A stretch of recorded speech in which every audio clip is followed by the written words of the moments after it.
Friends, welcome to polytechnic classes. मैं हूं गुफराना। आज हम स्टार्ट करने वाले हैं एनालॉग इलेक्ट्रॉनिक्स की ऑब्जेक्टिव टाइप क्वेश्चन की क्लास नंबर 3। तो फ्रेंड्स, इससे प्रीवियस क्लास में हम दो क्लास जो है वो कवर कर चुके हैं, जिसमें हमने चैप्टर फर्स्ट के बारे में डिस्कस किया था। सेमीकंडक्टर डायोड से रिलेटेड सारे क्वेश्चन थे वो। और आज की जो क्लास है ये है आपका चैप्टर नंबर 2। यहाँ पे फ्रेंड्स स्मॉल करेक्शन कर लीजिएगा, ये है चैप्टर नंबर 2 और इसमें हम डिस्कस करेंगे बाईपोलर ट्रांजिस्टर के ऑब्जेक्टिव टाइप क्वेश्चंस। तो प्लीज़ इस वीडियो को एंड तक ज़रूर देखिए, जिससे कि आपके सारे बेसिक्स जो हैं वो क्लियर हो जाएं और आप अच्छे से एग्ज़ाम में उसको कर पाएँ। चलिए स्टार्ट करते हैं आज की क्लास। फ्रेंड्स, फर्स्ट क्वेश्चन है ट्रांजिस्टर में कितनी लेयर्स होती हैं। तो फ्रेंड्स, सबसे पहले तो मैं आपको बता दूं कि ट्रांजिस्टर होता क्या है। ट्रांजिस्टर जो है वो एक 3 लेयर वाली डिवाइस है। ठीक है, 3 लेयर वो कोई भी हो सकती हैं, या तो वो NPN हो सकती है या फिर वो PNP। फ्रेंड्स, यहाँ पे मैंने जो है वो NPN का एक एग्जाम्पल लेके मैं आपको बता रही हूँ। फ्रेंड्स, ये है 3 टर्मिनल वाली और 3 लेयर वाली डिवाइस, इसको बोलते हैं ट्रांजिस्टर। ठीक है, तो फ्रेंड देखिए यहाँ पे जो N है और P है और N है, ये तीनों जो है आपस में मतलब इसी सीरियल में कनेक्ट रहते हैं, या तो PNP हो सकते हैं या फिर NPN। तो फ्रेंड, जो ये टर्मिनल है ये आपका कहलाता है एमीटर टर्मिनल। इसको E से रिप्रेजेंट करते हैं, ये है एमीटर। N जो है वो है एमीटर और P जो है वो है बेस, जो सेकंड वाला है, और लास्ट वाला है कलेक्टर। ठीक है, उसका काम होता है कलेक्ट करना, तो इसलिए उसको बोलते हैं कलेक्टर। तो ये है एमीटर, ये है बेस टर्मिनल और ये है कलेक्टर टर्मिनल। तो बेसिकली ट्रांजिस्टर जो है 3 लेयर वाली, 3 टर्मिनल वाली। और देखिए जहाँ पे जंक्शन 2 बन रहे हैं, एक तो ये बन रहा है NP के यहाँ पर और एक बन रहा है ये। तो फ्रेंड, इन जंक्शन के नाम होते हैं, ये है एमीटर बेस जंक्शन, इसको हम बोल सकते हैं एमीटर बेस जंक्शन, क्योंकि एमीटर और बेस का मिल रहा है यहाँ पर। तो ये है एमीटर बेस जंक्शन और ये वाला जो है ये है friends collector base junction, CB। तो ये बेसिक स्ट्रक्चर है ट्रांजिस्टर का। ठीक है, तो आई होप इसकी हेल्प से आप आगे की क्वेश्चन अच्छे से कर पाएंगे। देखिए फर्स्ट क्वेश्चन है ट्रांजिस्टर में कितने लेयर्स होती हैं। तो फ्रेंड्स, ट्रांजिस्टर में जो है 3 लेयर होती हैं, तो ऑप्शन बी जो है वो करेक्ट है यहाँ पर। ट्रांजिस्टर में कितने टर्मिनल होते हैं। ट्रांजिस्टर में 3 टर्मिनल होते हैं, एक होता है एमीटर, दूसरा होता है बेस, तीसरा होता है कलेक्टर। और लेयर के बारे में पूछे तो लेयर भी वही होती है, NPN होगी या फिर PNP। ठीक है, क्वेश्चन नंबर 3 है ट्रांजिस्टर कितने टाइप के होते हैं। तो फ्रेंड्स, ट्रांजिस्टर जो है बेसिकली 2 टाइप्स के होते हैं, एक तो होता है आपका NPN और दूसरा होता है PNP। ठीक है, इन दो के अलावा और कोई ट्रांजिस्टर नहीं होता है, तो 2 ही हैं, एक है NPN, एक है हमारा NPN, दूसरा है PNP। तो हमारे जो ट्रांजिस्टर होते हैं वो कितने टाइप के होते हैं, वो होते हैं 2 टाइप्स के।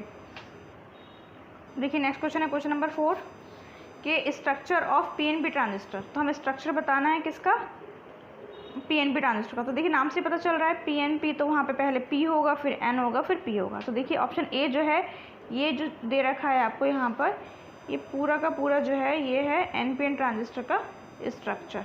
ठीक है, कौन सा है, ये है NPN ट्रांजिस्टर का। और देखिए ऑप्शन B में जो दे रखा है ये आपको डायोड दे रखा है। ठीक है, मैंने इसलिए क्वेश्चन डाल दिया इस टाइप के, ताकि आपको स्ट्रक्चर या सिंबल देख के भी पहचान हो जाए। तो देखिए ये जो एनोड और कैथोड है ऑप्शन C में, ये भी डायोड का स्ट्रक्चर है। वो जो था वो डायोड का सिंबल था B में, और ये डायोड का स्ट्रक्चर। तो करेक्ट आंसर है आपका क्वेश्चन नंबर 4 का PNP ट्रांजिस्टर का सिंबल है D। ठीक है, देखिए क्वेश्चन नंबर 5 ट्रांजिस्टर के 3 टर्मिनल हैं, कौन कौन से। ऑप्शन A है anode cathode gate, option B positive negative neutral, option C emitter base collector, option D base 1 base 2 emitter. तो फ्रेंड्स आपको पता ही है इसके 3 जो हैं वो टर्मिनल होते हैं एमीटर, बेस और कलेक्टर। तो ऑप्शन C इज करेक्ट। अब फ्रेंड देखते हैं question number 6 symbol of NPN transistor. हाँ फ्रेंड्स, ये भी बहुत इंपॉर्टेंट है कि कभी कभी क्वेश्चन आपसे पूछ सकते हो सिंबल के बारे में बताइए। तो दोनों में क्या डिफरेंस होता है, क्या है, वो मैं आपको बताती हूँ। देखिए सिंबल ऑफ NPN ट्रांजिस्टर, तो जो A ऑप्शन में दे रखे हैं तो पता ही है आपको, ये है डायोड। ठीक है, ये जो सिंबल है ये फ्रेंड्स है A वाले में डायोड का,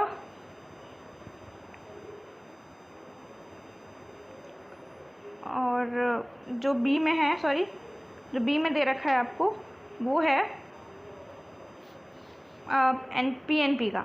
तो आप एक चीज़ याद रखिएगा, ये जो एरो बना हुआ है यहाँ पर इस सिंबल में, ये जो है तो हमेशा जो एरो होता है वो एमीटर टर्मिनल पर होता है, ठीक है।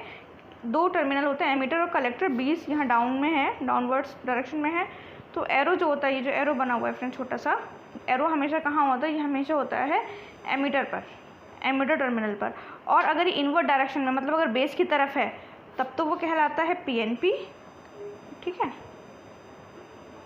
पीएनपी ट्रांजिस्टर का सिंबल है।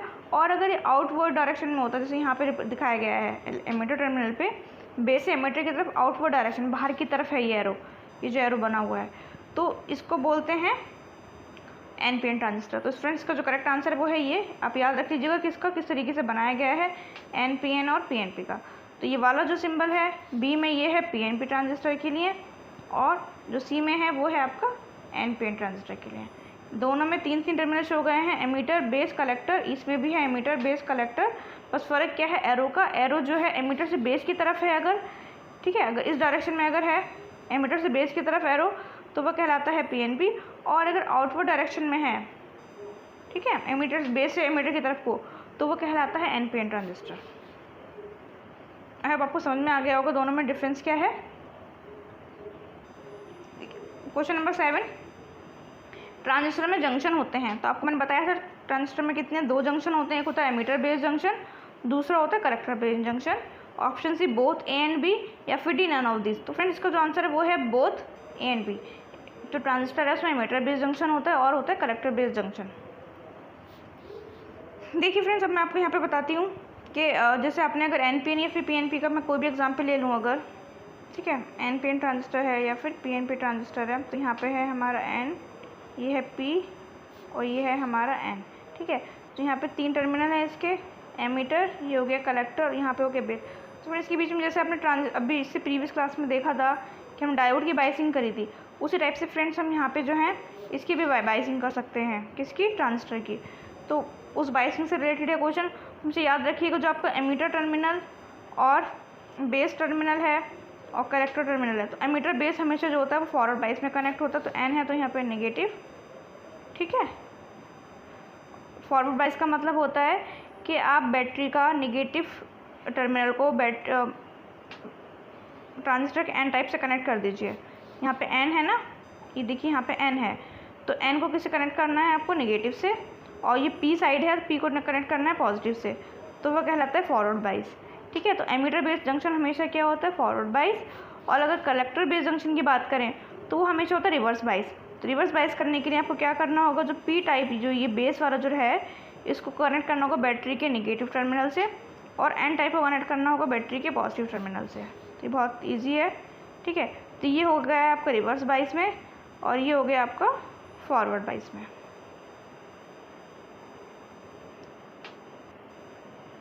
ठीक है, तो देखिए क्वेश्चन नंबर 8 कह रहा है ट्रांजिस्टर में कलेक्टर बेस जंक्शन होता है। Option A forward bias, option B reverse bias, option C no bias, या फिर option D none of this. तो फ्रेंड्स आपको पता चल गया कि ये जो होता है कलेक्टर और बेस जंक्शन जो होता है वो हमेशा रिवर्स बाइस होता है। तो हम आपसे कह सकते हैं कि जो हमेशा वो रिवर्स बाइस होता है। क्वेश्चन नंबर 9, ट्रांजिस्टर में एमीटर बेस जंक्शन होता है। अब बात कर रहे हैं एमीटर बेस जंक्शन की, तो ऑप्शन ए है फॉरवर्ड बाइस, ऑप्शन बी है रिवर्स बाइस, ऑप्शन सी है नो बाइस, ऑप्शन डी है नन ऑफ दिस। तो फ्रेंड्स इसका करेक्ट आंसर है ऑप्शन ए फॉरवर्ड बाइस। देखिए यहाँ पे हमेशा जो है ये फॉरवर्ड बाइस होता है एमीटर बेस जंक्शन जो है आपका, ठीक है।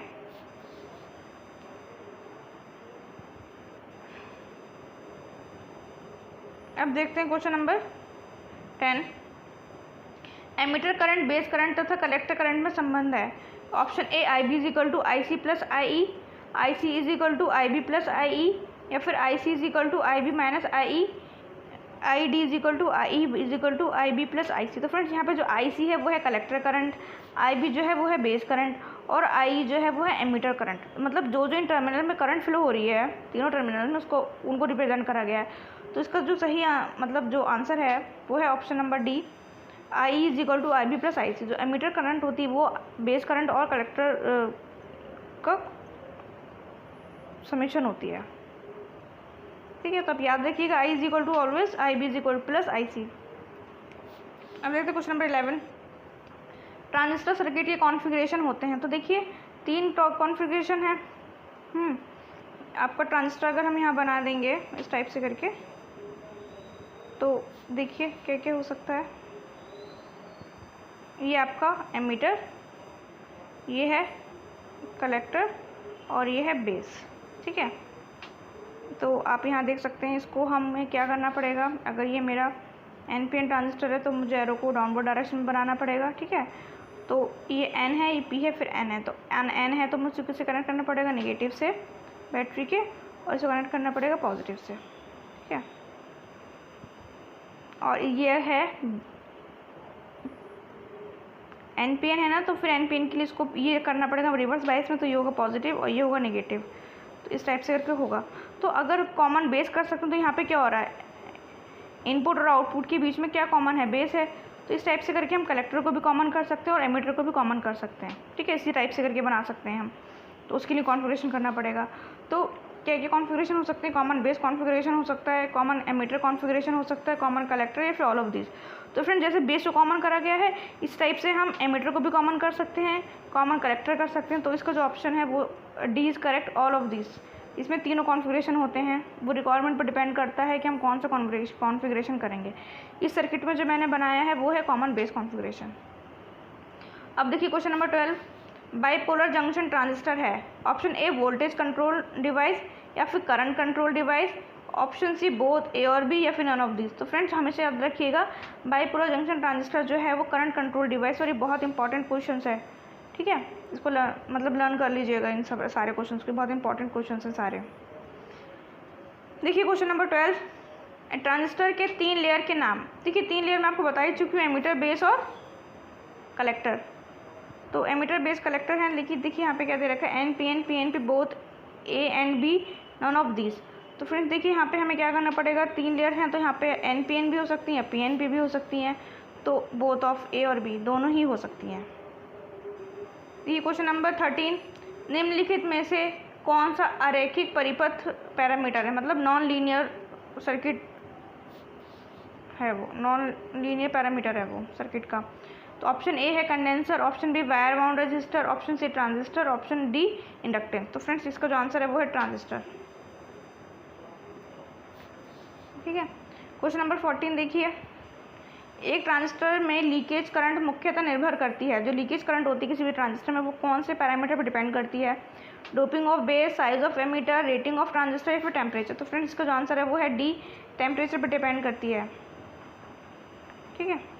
अभी क्वेश्चन नंबर 15, किसी बाइपोलर ट्रांजिस्टर में एमीटर से किस प्रकार की ध्रुवता रहनी चाहिए। देखिए ऑप्शन ए है बोथ पॉजिटिव, कलेक्टर नेगेटिव, मतलब जो वो दोनों हो, बेस जो पॉजिटिव हो और कलेक्टर नेगेटिव, या both base and collector should negative, या both collector and base should be positive, या कलेक्टर पॉजिटिव बेस नेगेटिव। तो इसको जो आंसर है वो है C, both collector and base should be positive. इन दोनों को पॉजिटिव होना चाहिए, बेस को भी और कलेक्टर को भी। क्वेश्चन नंबर 16, किसी जंक्शन ट्रांजिस्टर में से कलेक्टर रीजन में डोपिंग का स्तर कितना होता है। तो ऑप्शन ए है हाई देन एमीटर रीजन, मतलब किसको होना चाहिए, मतलब ये बात कर रहा है किसी जंक्शन ट्रांजिस्टर में कलेक्टर जो है वो, ऑप्शन ए बोल रहा है कि एमीटर से ज़्यादा डोपिंग होनी चाहिए। डोपिंग पता है आपको, डोपिंग का मतलब होता है अशुद्धि मिला देना। तो इसमें किसमें कितनी अशुद्धि मिलाई जाती है इसके बारे में बात कर रहे हैं, ठीक है।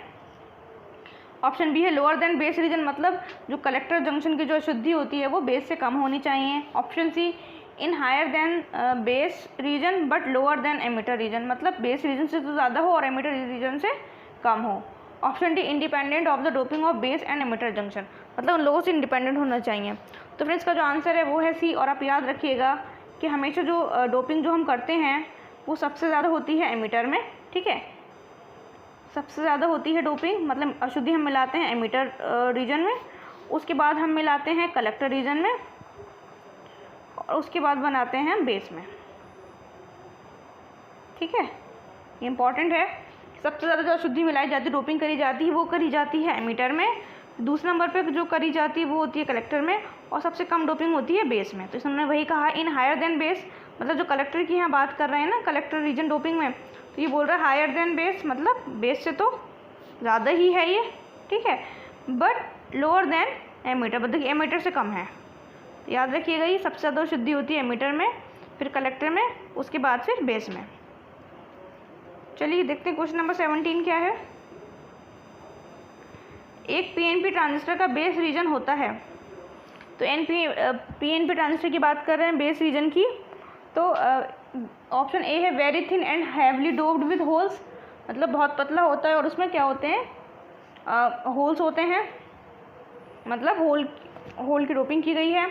Option B very thin and lightly doped with electrons, या तो बहुत लाइटली है, मतलब बहुत पतला है और हल्की डोपिंग करी गई इलेक्ट्रॉन्स की। ये ऑप्शन सी है very thin and lightly doped with holes. Option D very thin and lightly doped with electrons. तो फ्रेंड देखिए, आप अगर बात करोगे, यहाँ पे बोल रहा है पीएनपी ट्रांजिस्टर। सबसे पहले ध्यान दो, पीएनपी ट्रांजिस्टर है और किस रीजन की बात कर रहा है, बेस की। तो बेस आपको पता ही है, बेस क्या होता है, बेस तो बहुत लाइटली डोप्ड होता है ना। बेस कैसा होता है, अभी ऊपर बताया था, बेस सबसे कम होता है, सबसे ज़्यादा हम डोपिंग करते हैं एमीटर में, फिर कलेक्टर में, फिर सबसे लास्ट में डोपिंग होती है हमारी बेस में। तो अगर बेस की बात करोगे तो ये देखो, ये 3 टर्मिनल हैं, ये पी का हो गया एमीटर, एन हो गया हमारा बेस और पी हो गया हमारा कलेक्टर। तो बेस जो है वो किससे बना हुआ है, बेस बना है हमारा एन टाइप मटेरियल से। तो आपने अगर प्रीवियस क्लास फर्स्ट क्लास देखी होगी तो उसमें मैंने क्वेश्चंस कराए थे एन टाइप मटेरियल के, है ना। एन टाइप मटेरियल में कॉन्सेंट्रेशन किसकी होती है, मेजॉरिटी चार्ज कैरियर क्या होते हैं, उसमें होते हैं इलेक्ट्रॉन्स। और लाइटली डोप्ड है तो पता कर लो कौन सा है, लाइटली डोप्ड होना चाहिए और इलेक्ट्रॉन्स होने चाहिए। तो ऑप्शन ए है very thin and heavily doped with holes. Option B very thin and lightly doped with electrons. Option C very thin and lightly doped with holes.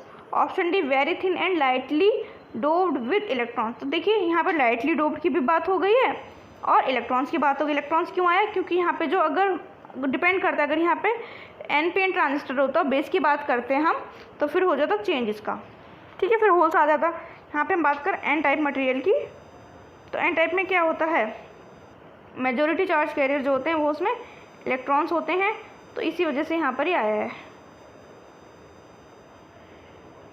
ठीक है, ये हो गया। तो ऑप्शन डी इज़ करेक्ट। अब देखते हैं क्वेश्चन नंबर 18। क्वेश्चन नंबर 18 है unijunction transistor is mostly used as. Option A voltage regulator, option B current regulator, option C oscillator, या फिर ऑप्शन डी फिल्टर। तो फ्रेंड्स का आंसर है option C oscillator, जो हमेशा यूजेटी जो होता है उसको एक ऑसिलेटर की तरह यूज़ किया जाता है। निम्न इनमें से कौन सा घटक क्रियाशील है, ट्रांजिस्टर, प्रतिरोध, धारित्र या प्रेरित्र। फ्रेंड यहाँ पे ऑप्शन ए है ट्रांजिस्टर इज करेक्ट। प्रतिरोधक का मतलब होता है रेजिस्टर, धारित्र है कंडेंसर और ऑप्शन डी है इंडक्टर। अब देखिए friends question number 20। PNP transistor में बहुसंख्यक आवेश वाहक हैं। तो मेजॉरिटी चार्ज कैरियर्स की बात कर रहा है, यहाँ पे पीएनपी है तो आपको नाम से पता चलना चाहिए पीएनपी है, तो दैट मीन्स वहाँ पे क्या होंगे, होल्स। अगर आपने पहली वाली वीडियोज़ अभी तक नहीं देखी तो प्लीज़ वहाँ देख लीजिएगा और उससे आपको सारे जो डाउट्स हैं वो सारे क्लियर हो जाएंगे, आपके डाउट्स जितने भी आपके डाउट्स हैं। देखिए इसमें ऑप्शन ए है holes, option B electrons, option A तथा बी दोनों इनमें से कोई नहीं। तो फ्रेंड्स का जो आंसर है वो है ए, ठीक है, हो गया कंप्लीट। तो हमने थर्ड चैप्टर के जो मोस्ट इंपॉर्टेंट क्वेश्चंस थे वो कवर कर लिए हैं। अब जो नेक्स्ट क्लास में लाऊंगी उसमें हम चैप्टर नंबर 3 के क्वेश्चन जो हैं ऑब्जेक्टिव टाइप वो सब डिस्कस करेंगे। तो फ्रेंड्स इसको देखते रहिए और सारे के सारे लर्न कर लीजिए, जिससे कि आपको एग्ज़ाम में बहुत अच्छे से हेल्प मिल जाए। Thank you.